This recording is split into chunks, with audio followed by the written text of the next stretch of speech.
समझाते जाएंगे और लास्ट में जो है फिर पूछेंगे हम, यानी कि पहले समझा देते हैं, इसमें से किसी भी बच्चे को एक बार खड़ा करेंगे, खड़ा करके पूछेंगे तो बताना पड़ेगा इसमें, तो इसीलिए समझते जाइए। तो वृषण जो पाया जाता है ये नर में पाया जाता है। ये नर का जो है प्रमुख जनन अंग, या इसी को हम लोग प्राथमिक लैंगिक अंग के नाम से भी जानते हैं। इसको मेल सेक्सुअल ऑर्गन्स भी कह सकते हैं, या इसको प्राइमरी सेक्सुअल ऑर्गन के नाम से जानते हैं। ये पुरुषों का प्रमुख लैंगिक अंग होता है। ये पुरुषों का प्रमुख लैंगिक अंग इसलिए होता है क्योंकि वृषण का नर में दो महत्वपूर्ण काम होता है। सबसे पहला इसका काम होता है शुक्राणु बनाना। इस शुक्राणु को हम लोग किस नाम से जानते हैं?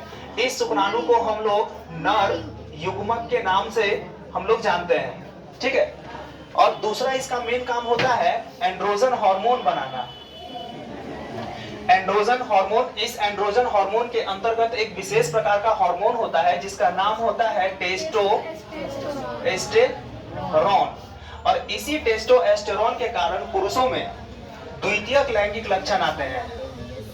इसी टेस्टोस्टेरोन के कारण पुरुषों में द्वितीयक लैंगिक लक्षण आते हैं।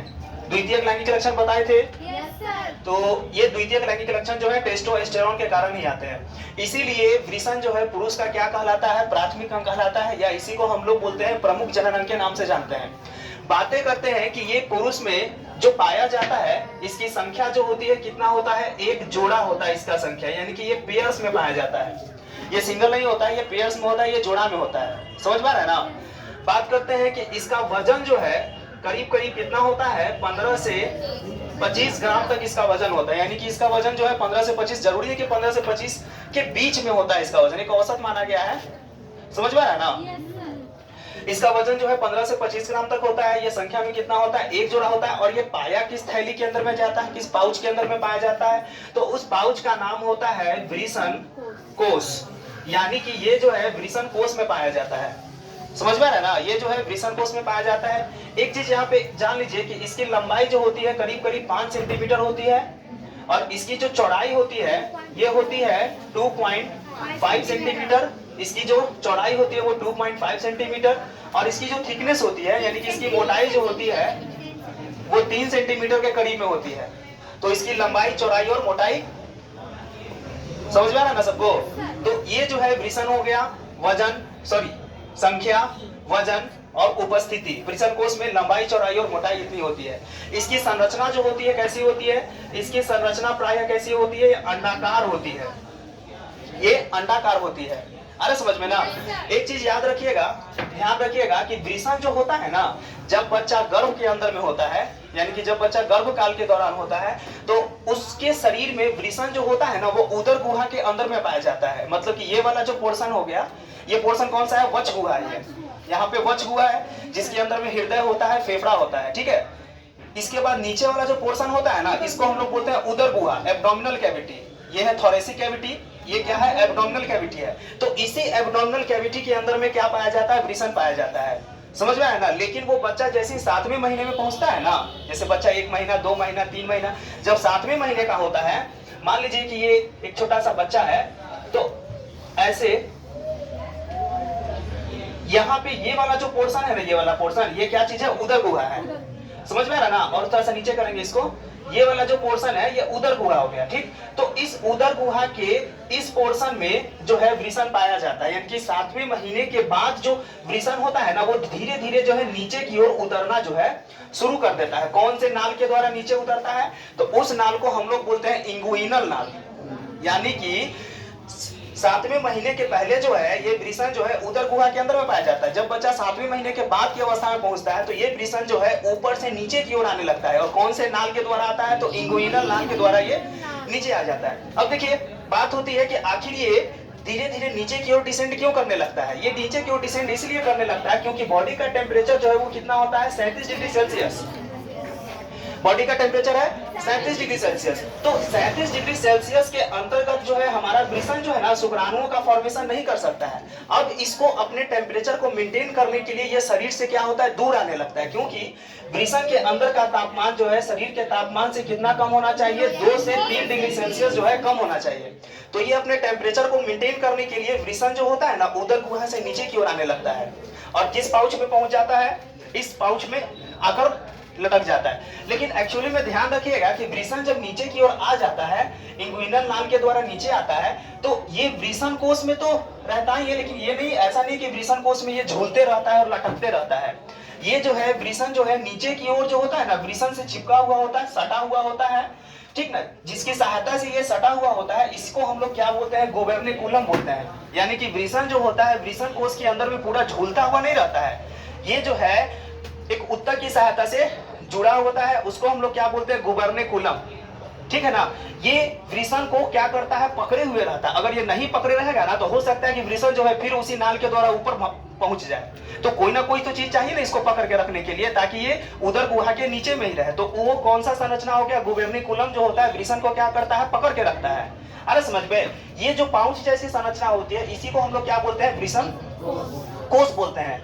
इसके अंदर में खास तरह की उत्तक होती है, संयोजी उत्तक होती है, जिसको ट्यूनिका डॉटस कहते हैं। वो ट्यूनिका डॉटस जो होता है अपने टेम्परेचर को यानी कि वृषण के अंदर के तापमान को मेंटेन करने के लिए ठंड के मौसम में ये शरीर के नजदीक चला जाता है और गर्मी के मौसम में ये शरीर से क्या हो जाता है, दूर आ जाता है। तो नीचे और ऊपर लाने का काम कौन करता है, तो ट्यूनिका डॉटस।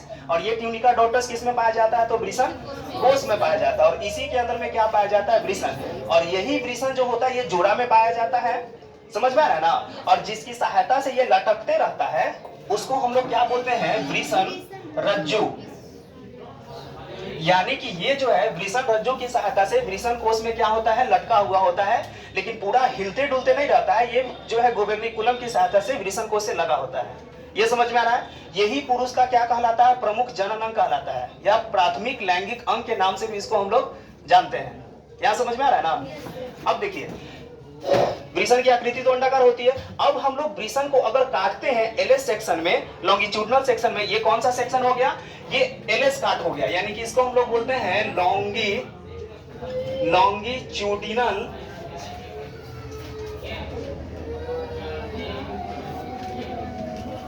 सेक्शन, इसको हम लोग बोलेंगे एलएस काट बोलेंगे इसको। ये वृषण का कौन सा काट हो गया, एलएस काट हो गया। ट्रांसवर्स काट अगर काटते ना तो वृषण को इस तरह से काटते, जैसे अगर हम लोग को ऐसे काटा जाएगा ना तो ये लॉन्गिट्यूडनल सेक्शन हो गया, और ऐसे अगर काटेंगे ना तो ये कौन सा काट हो गया, ये तुम्हारा हो गया ट्रांसवर्स काट। अरे समझ में, तो ऐसे काटा तो ये लॉन्गिट्यूडनल सेक्शन, ऐसे काट दिए ना इसको तो ये कौन सा सेक्शन हो गया, लॉन्गिट्यूडनल सेक्शन हो गया, एलएस काट इसको बोलेंगे। तो जब हम लोग वृषण को ऐसे काट देते हैं तब वृषण के अंदर में कई संरचनाएं देखने को मिलती हैं। स्टेप बाय स्टेप समझिएगा, भूलिएगा नहीं नाम को।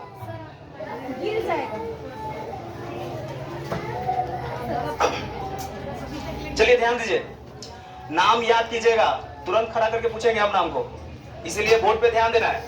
देखिए वृषण जो होता है ना, वृषण का सबसे बाहरी परत जो होता है ना, ये जो है प्रोटेक्टिव लेयर होता है। ये वृषण को प्रोटेक्ट करने का काम करता है। उस प्रोटेक्टिव लेयर को हम लोग क्या बोलते हैं, ट्यूनिका वेजिनैलिस। यानी कि वृषण का सबसे बाहरी परत जो होता है उसको बोलते हैं ट्यूनिका वेजिनैलिस। समझ में आ रहा है ना, ट्यूनिका वेजिनैलिस।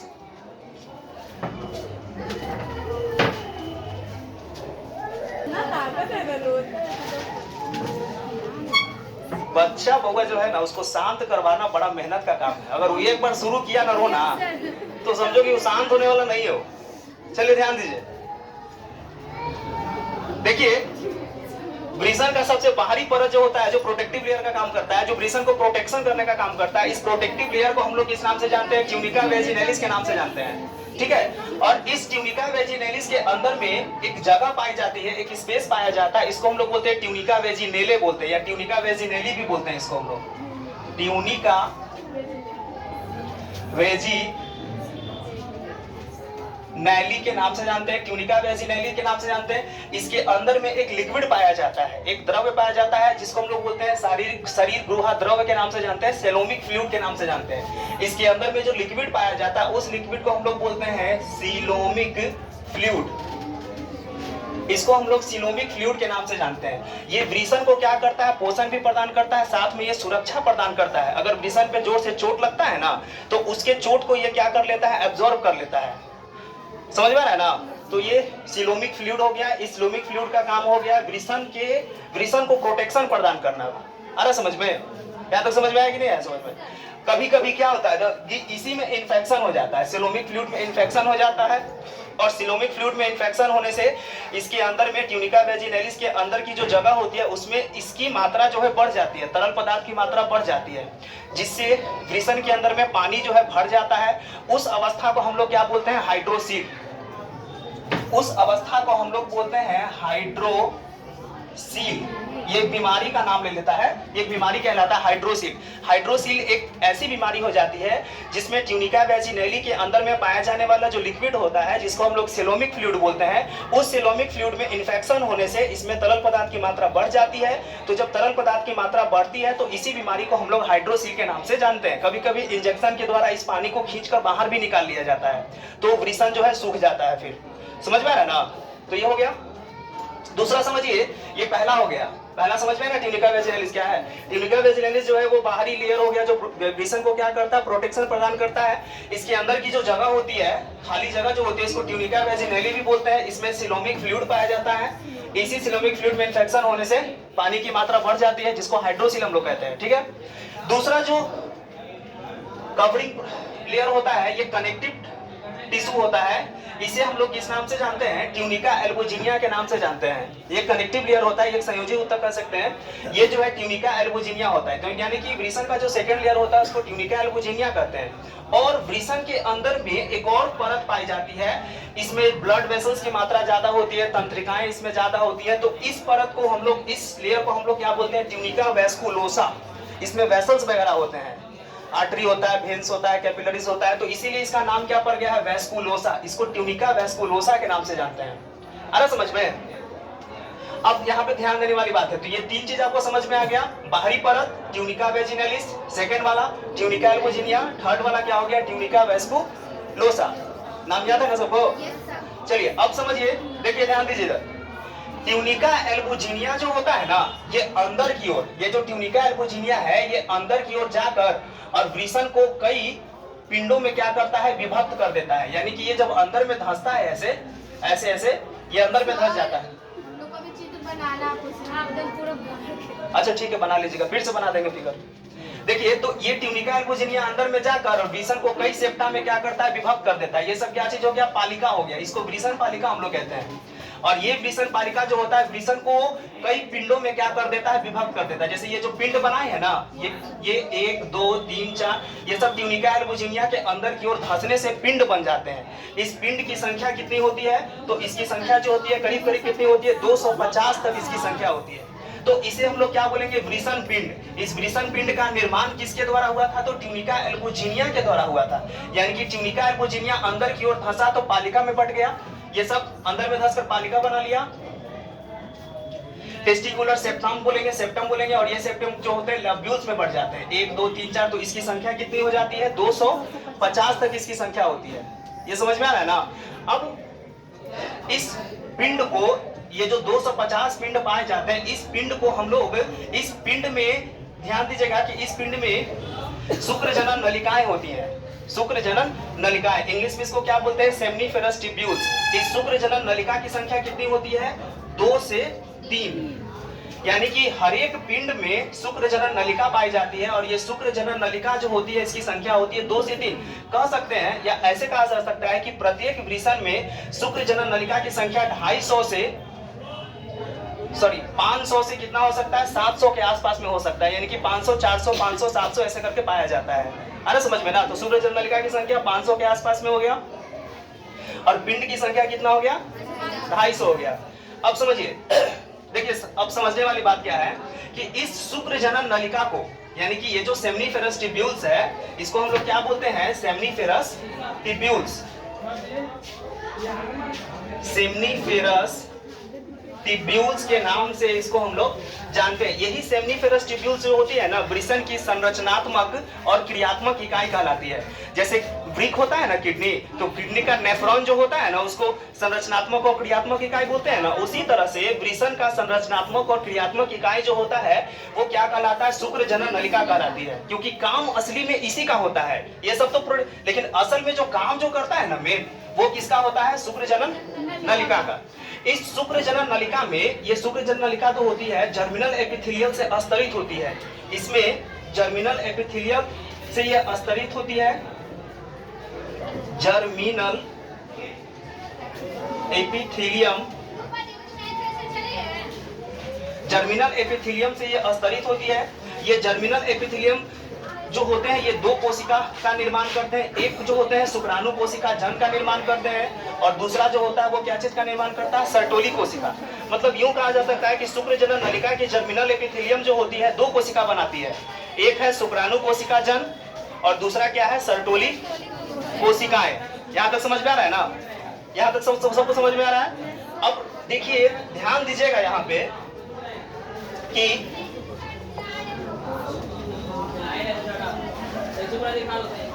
देखिए शुक्र जनन, शुक्राणु कोशिका जन जो होता है, यानी कि यहाँ पे लिखेंगे हम लोग शुक्राणु कोशिका जन। शुक्राणु कोशिका जन से क्या बनता है, शुक्राणु, यानी कि शुक्राणु कोशिका जन जो शुक्राणु नलिका की जर्मिनल एपिथेलियम से बनी थी, वो जर्मिनल एपिथेलियम से जो शुक्राणु कोशिका जन बनी थी, इससे क्या बनेगा, शुक्राणु। समझ में आ रहा है ना। और सर्टोली कोशिका जो होती है ना, इसको हम लोग नर्स सेल भी बोलते हैं। नर्स सेल भी इसको हम लोग बोलते हैं नर्स सेल, नर्स कोशिका भी कहते हैं इसको। या तो सर्टोली कोशिका बोलेंगे या इसको क्या बोलेंगे, नर्स कोशिका। तो इस सर्टोली कोशिका का काम क्या होता है कि इससे जो शुक्राणु बना था ना, इससे जो शुक्राणु बना है, इस शुक्राणु को ये क्या करता है, पोषण प्रदान करता है ना। इसमें ग्लाइकोजेन होते हैं जिसकी सहायता से शुक्राणु को क्या करता है, पोषण मिलते रहता है। तो शुक्र जनन नलिका में दो प्रकार की कोशिका हो गई, शुक्राणु कोशिका जन और दूसरा कौन सा हो गया, सर्टोली कोशिका।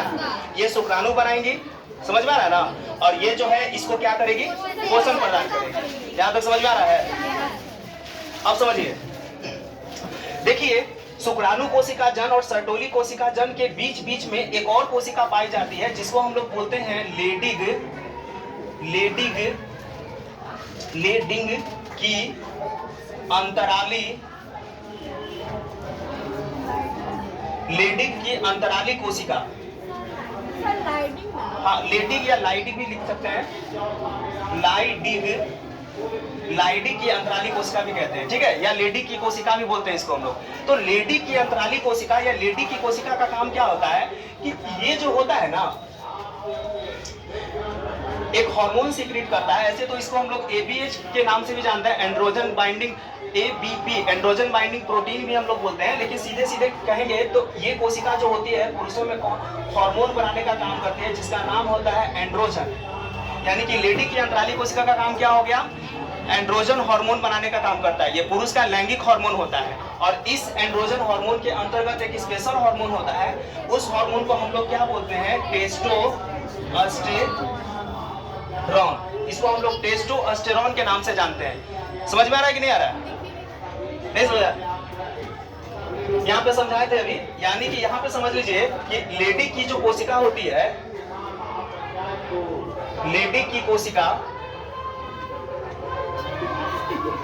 ये लेडी की कोशिका जो है क्या बनाती है, एक हार्मोन बनाती है जिसको हम लोग बोलते हैं एंड्रोजन हार्मोन। और इस एंड्रोजन हार्मोन के अंतर्गत एक स्पेशल हार्मोन होता है जिसका नाम होता है टेस्टोस्टेरोन।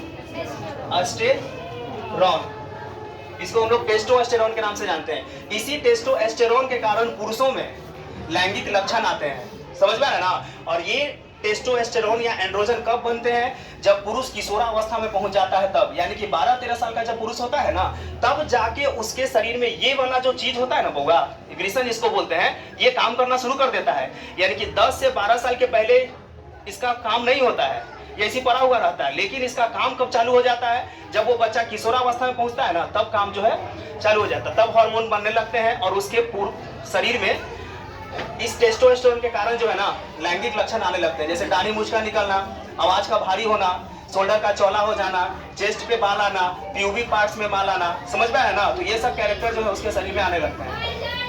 यहाँ तक समझ में आया सबको? चलिए यहां तक समझ में आ गया? अब समझिए आगे, ये जो वृषण पिंड जो दिख रहे हैं टेस्टिकुलर, जिसको लॉब्यूल्स हम लोग बोलते हैं, इसे हम लोग क्या बोलते हैं? टेस्टिकुलर लॉब्यूल्स।